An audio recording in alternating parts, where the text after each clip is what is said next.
आज म लाज हटाउने तरिका लिएर आएको छु। लाज कसरी हटाउन सकिन्छ त? लाज हटाउनका लागि के तरिका रहेका छन् ती कुराहरू म लिएर आएको छु। लाज भनेको एकदमै हाम्रो जीवनमा नराम्रो चिज हो। तपाईँले यदि लाज मान्नुहुन्छ भने तपाईँ अघि बढ्न सक्नुहुन्छ, लजाउनुहुन्छ भने तपाईँ चाहिँ अघि बढ्नबाट रोक्नुहुन्छ। त्यसैले लाज चाहिँ हटाउनु एकदम जरुरी रहेको छ।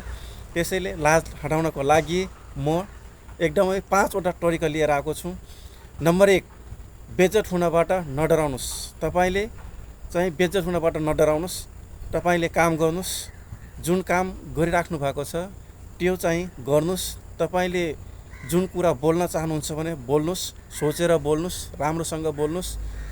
त्यो बेइज्जत हुन्छ भनेर तपाईँले नडराउनुहोस्। बेइज्जत चाहिँ पहिल्यै बोल्नुभन्दा पहिले के हुन्छ भने हाम्रो मस्तिष्कमा बसेको हुन्छ। पहिले हामी लजाउँछौँ, डराउँछौँ। बेइज्जत म यस्तो बोले बेइज्जत हुन्छ भनेर हामी पहिले डराउँछौँ। त्यसैले हामी बोल्न सक्दैनौँ। हामीले बेइज्जत हुनबाट नडराउनुहोस्, बोल्नुहोस्, काम गर्नुहोस्। यी कुरा गर्यो भने तपाईँले पक्कै पनि बेइज्जत अथवा लाज हराउँछ। बेइज्जत हुनबाट नडराउनुहोस्। नम्बर 2, शिर उठाएर बातचित गर्नुहोस्। तपाईँले मान्छेसँग मान्छेलाई आँखा जुडाएर बोल्नुहोस्। त्यसपछि तपाईँको लाज हराउँछ।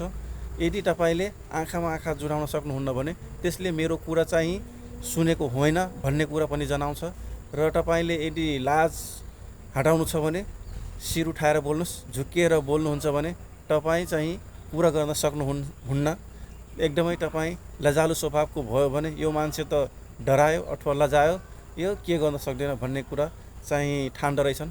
त्यसैले चाहिँ शिर उठाएर बातचित गर्नुहोस्, आँखामा आँखा जुडाएर कुरा गर्नुहोस्। त्यसपछि मात्रै तपाईँले अघि बढ्न सक्नुहुन्छ। नम्बर 3, आफूले आफैलाई कम नठान्नुहोस्। यदि तपाईँले आफूले आफैलाई कमजोर ठान्नुभयो भने तपाईँ चाहिँ अघि बढ्न सक्नुहुन्न, अथवा तपाईँ लजालु स्वभावले गर्दा तपाईँ चाहिँ अघि बढ्न सक्नुहुन्न।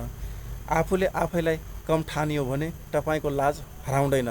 त्यसैले तपाईँ चाहिँ आफूले आफैलाई कहिले पनि कमजोर नठान्नुहोस्, कम नठान्नुहोस्।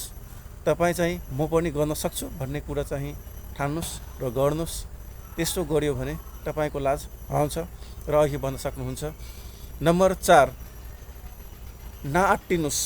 आत्तिनु हुँदैन। किनभने तपाईँले कुनै कुरामा आत्तिनु भयो भने तपाईँले जुन कुरामा आत्तिनुहुन्छ त्यो चाहिँ गर्न सक्नुहुन्न। त्यसैले आत्तिनु हुँदैन। आत्तियो भने तपाईँले केही पनि गर्न सक्नुहुन्न अथवा मान्छेसँग बोल्न सक्नुहुँदैन र बोल्न सक्नुहुन्न भने तपाईँले केही पनि गर्न सक्नु पनि हुन्न। तपाईँले नआत्तिनुहोस्। आत्तिनु हुँदैन। आत्तिनु एकदमै नराम्रो कुरा हो। त्यसैले नआत्तिकन बोल्नुहोस्। नम्बर 5, बिस्तारै बिस्तारै बोल्नुहोस्, मिठो बोल्नुहोस्, राम्ररी बोल्नुहोस्। अलि जोरले बोल्यो भने यो रिसाएको भन्ने जस्तो सङ्केत गर्छ।